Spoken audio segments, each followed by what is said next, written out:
পাশে কিন্তু কিছু দেখা যাচ্ছে না, মানে এই পাশে কন্ডেন্সার নাই, ও পাশে কন্ডেন্সার। কন্ডেন্সারটা কোথায় ছিল? পিছন সাইডে ছিল। ঠিক আছে, এখন এটার প্রয়োজন মাফিক যতটুকু কন্ডেন্সার দরকার ঠিক ততটুকুই দেওয়া আছে। কোম্পানির পিছনে প্রয়োজন মনে করছে, প্রয়োজন পিছনে দিছে।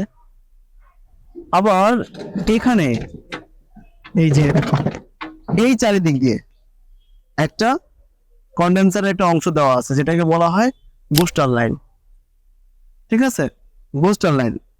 এই চারিদিক দিয়ে টিউব পেঁচানো আছে। এই টিউবটা দিয়ে কি করে, যেন এই জায়গাটা, যেহেতু এখান দিয়ে বাতাসটা সার্কুলেট করে, কিছু বাতাস এখান দিয়ে আসতে পারে, এসে এটা যদি ঘামলে কি হবে, মরিচা পরে নষ্ট হয়ে যাবে। যেমন ধরো এই যে এর নিচের এই অংশটা মরিচা পরে নষ্ট হয়েছে কেন?